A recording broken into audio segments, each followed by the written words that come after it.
Hey guys, Lisa Salvatore here, recording this video to talk about the full moon lunar eclipse in Cancer that takes place January 10th, 1:21 p.m. Eastern Standard Time. I'm not gonna lie guys, I'm completely exhausted. I almost was not even going to do a video for this month for the moon, but I felt like because it's such an important one and it's an eclipse and it sets the tone for 2020 and there's a lot of other things going on surrounding it, I'm going to do this video. Alright, so let's just get right down to it. We had a solar eclipse back on December 26th or the 25th, right around Christmas time. It was in Capricorn. You may have felt like a heaviness around that time, just like a lot of stuff coming up for you, psychological, things from the past. It's not an accident. It's meant to be that way to help propel you forward in this new year, in this new decade, right? So we start off this new year, the first full moon. It's a lunar eclipse in Cancer. Super duper sensitive, heavy, watery, heartfelt, tender would be the appropriate word to use for it. It's at 20 degrees, I think, or yeah, it's at 20 degrees of Cancer, so it's extremely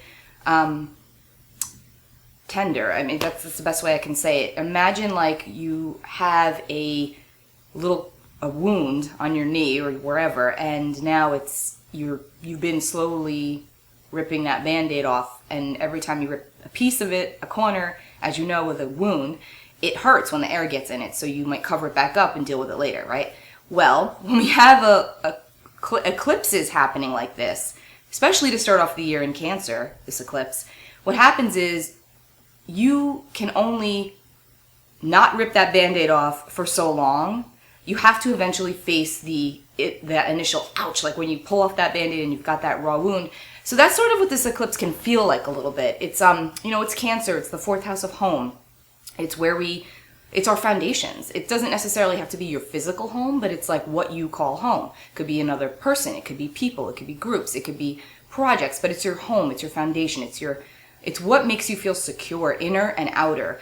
And so with this eclipse, eclipses tend to bring up what's been hidden. They tend to the shadows come out, the shadows come up. What's been eclipsed is now being brought into the light. And it's like, it could really feel painful in a lot of ways, but it ultimately is going to lead us into liberation.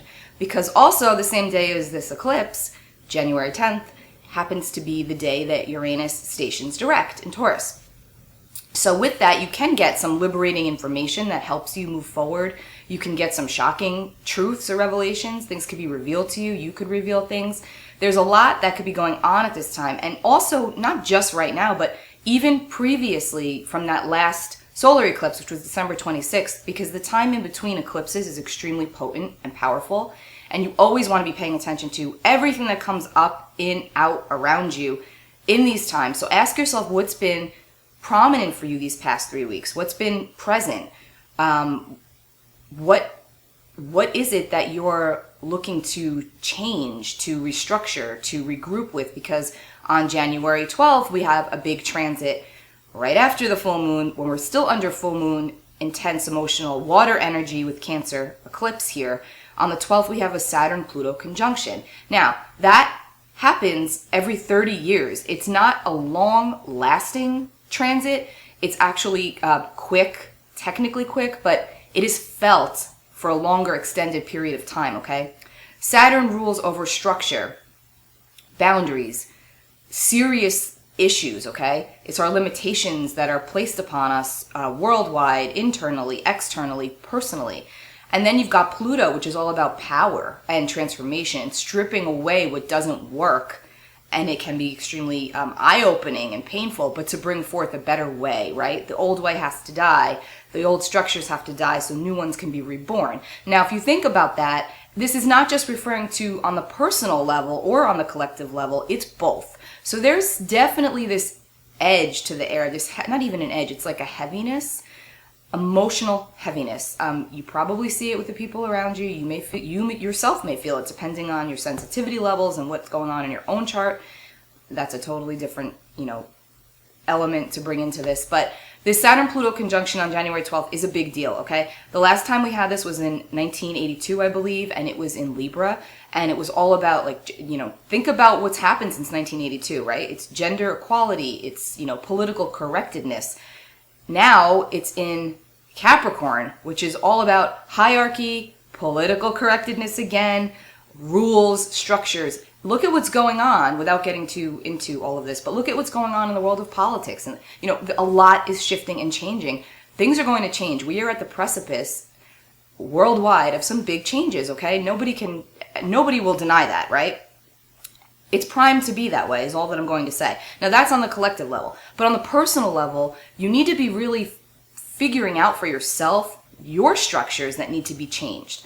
What needs to be revamped for you, right? And that may not, because Saturn and Pluto are not two planets that are kind to us always, but they're not mean to us either. It's just that they want us to look at what isn't working so that things can shift for the ultimate greater good in whatever way that has to take form. And even if that means something has to literally be shut down or squashed and it can suck at the time, but it's always going to be for the greater good to bring you back stronger somehow. So think about what in your life has been going on these past 10 years even, but leading up to now, the structures that you've placed for yourself, the world, the structures that you've been working within, the boundaries, the confines. Look at if that stuff can be or needs to be restructured, where and how, because that's the stuff that matters, okay? We cannot control what's going on the outside. That is going to happen regardless of what we think or feel, right? And it can be stressful. It can be very, very stressful. I try not to even immerse myself in it because it disturbs me on an extremely deep level. So I immerse myself in the inner stuff because that is the only thing that I can control. And if I try to move that to the outside, it makes me anxious. So I try to just work within. This is what I've been doing or trying to do anyway, as difficult as that can be sometimes. So try to move that energy to yourself and look at your own stuff, because just as it's happening on the outside, it's also happening on the inside, right? I normally don't take notes when I do these videos, but I did after I meditated because there were so many things that I wanted to mention, because there's a lot of energy happening at the beginning of this year. So I'm just going to grab it because I want to make sure. Obviously, this is a very emotionally challenging time, as I said at the beginning. Eclipses reveal the shadow side, wanting us to deal, feel, and heal. Deal, feel, and heal. That's the key. That's what I wrote here. Deal, feel, and heal. Our fears are being highlighted. We want to, that's the other thing. Family dynamics. Cancer rules the 4th house. It's all, like I said, it's all about the home, the life, the mother, what nurtures us, what feeds us. So family dynamics can be coming up, could be coming into play here from the past, from way in the past, from childhood, the conditioning, for the better or worse, what's made us, shaped us to who we are right now, dropping the old storyline so that we can really grow into our true nature, our true power, our true passion, our true selves, because on some level, we all do this. We all tend to limit ourselves into what we can do. We downplay our strengths. We sometimes downplay our capacity to get certain things done. And at this time, it can really feel heavy because we're only doing it to ourselves. So we need to look at the ways in which we are blocking ourselves in order to move forward to a better world, to create a better world, a better reality for ourselves. We cannot do that on the outside until we do it on the inside. That's the key. And so this is why I'm saying this full moon can feel super heavy emotionally. It really, really can. It can be bringing up a lot for you. I know myself, I'll share this. I'm not too proud to say this. I've been very emotional since the last eclipse. I don't know what's been going on with me. It's like all this stuff is coming up. But you know what? I honestly feel that it makes me better equipped to deal with others by what I feel and what I go through. Because I've also noticed that the universe sends me people after I've overcome a certain hurdle, and then all of a sudden now I'm working with someone who's got the same kind of a situation going on, or something similar in their birth chart, and it really does help me to help them better. So I look at it as, in which way is my own pain or my own hurts or my own aggravation or wherever I feel stuck or limited, in what way is that helping me to help others? So that's just an example of how you can spin it in a more positive manner so that it doesn't take you down, because it's really hard sometimes when you feel a lot and you don't necessarily know where it's coming from. It's a lot of times very psychological, and it's coming up because at this time with an eclipse, it's like you cannot run and hide any longer. You can't. There comes a point where you just have to kind of go into it and figure it out and figure out what you need to do next, and you likely know on the soul level what that is that you need to do, right? Now, This moon is also sitting opposite Mercury, Saturn, and Pluto. And Saturn and Pluto, like I said earlier, are about to make this big conjunction here, kind of really stirring everything up within us, outside of us. So don't be surprised if, you know, we start, like, look at what's going on in the world. Need I say more? Don't be surprised if there's not a whole heck of a lot of weather stuff happening with Uranus stationing direct in Taurus. Just a lot. I'm not going to get into all of that because it makes me dizzy and gives me a headache when I start to tap into that. But that is just the way that it is right now. So focus on yourself, focus on the inside, focus on the internal structures. Use this Saturn-Pluto conjunction, use this full moon in Cancer, use the emotion, the deep, raw emotion and the things that are coming up for you to really help you. I always say to journal. It's so impactful. You know, just like looking back at where you are, even if it's 3 weeks from now, just makes a big difference, and it helps you to recognize things that you might not normally recognize because, again, we're human and we're busy. So it's like we don't, or at least I know for most of you, I don't do this, but, you know, if I'm upset about something on Monday, typically by like Wednesday or Thursday, I may forget about it because it, you know, I don't want to wallow in it. But the difference is now we're being forced to kind of keep continuing to go back to the wound, to go back to the original wound. The original wound. It's family dynamics. It's Cancer. It's emotion. It's heart. And also on the positive side, though, it can lend to like a much more loving dynamic, a much more loving energy, being more open-hearted with those that we love, being more open-handed with those that we love, being more tender with ourselves. And we owe that to ourselves. So take this time to really, really go within and sit with everything that's happening. Look at where you were at the end of the year. Make some goals for yourself. Set some goals for yourself. Really, set some intentions. I know I say that all the time with manifestation and release, but full moons are cleansing. They're supposed to be cleansing. And Pluto's here. Pluto's very cleansing. Pluto's very purging. There's always a big purge that takes place when Pluto's around. And Saturn is restructuring. So think about that. Really use this full moon to like focus on what you want to change, what you feel doesn't work anymore in the way that it is, what needs to switch, what needs to shift, what may need to die to be reborn, the purging, the cleansing. It can feel deep and heavy, but I promise it's, you know, there's gold at the end of, there's a pot of gold at the end of that, right? All right, I'm going to just do a quick card or two. Sorry, sometimes I want to do like more, talk more like technical astrology and I just can't. It just doesn't allow me to. I just feel like I always have to go into more of just the intuitive side of it and the deeper layer, which honestly I feel is more impactful anyway, but it's all the same, right? It's all connected. The way we feel and what the planets are doing. All right. This was full moon in Cancer, January 10th. Also, intuition's going to be like super, super high for everybody at this full moon. So pay really close attention, especially with Uranus stationing direct.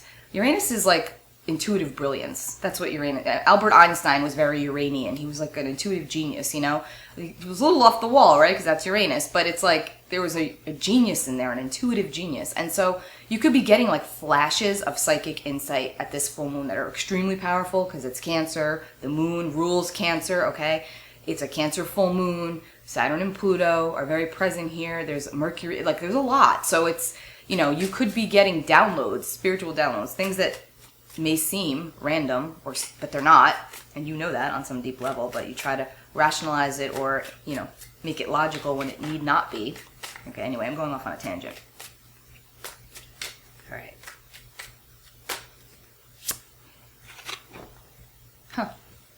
The Sun. This is like an awesome card to get for the overall energy of the full moon. I'm actually surprised that we got this because the energy feels so heavy, but this is like, just like the moon will hide things for us when an eclipse comes around. Think about what the sun and the moon are doing at an eclipse. It's illuminating. The sun illuminates, right? So this is what's happening right now. Everything's being illuminated for us. But because it's the sun, it's beautiful. It's going to rejuvenate us. It's going to revitalize us. It's going to cleanse us. It's going to help us with further growth because without the sun, there is no light. There is no life. There's nothing, right? So the sun will shine. So this is a beautiful message to get because the overall energy right now, as heavy and emotional as it can seem, is like, it's letting us know that it's going to be okay. There could be a lot of things happening around us, but ultimately it will be okay. So keep that in mind as you move forward. Also, I've mentioned this in my videos for the sun sign horoscopes, which are up. If you click below, you can see your individual sun sign. But I wanted to mention for the month of January, I am offering one more special for the initial astrology chart consultation. If you have not had yours done with me, it's 20% off by using the code birth chart at checkout, and that's one word, birth chart. And that applies for a 1 hour intuitive astrology consultation by phone or in person. All right, so take good care of yourselves. My links are below. Please make sure you subscribe and share if you like this content, and I will talk to you all real soon. Happy full moon. Stay strong, everybody. It's going to be okay. We're all going to be okay. Take good care of yourselves. Bye.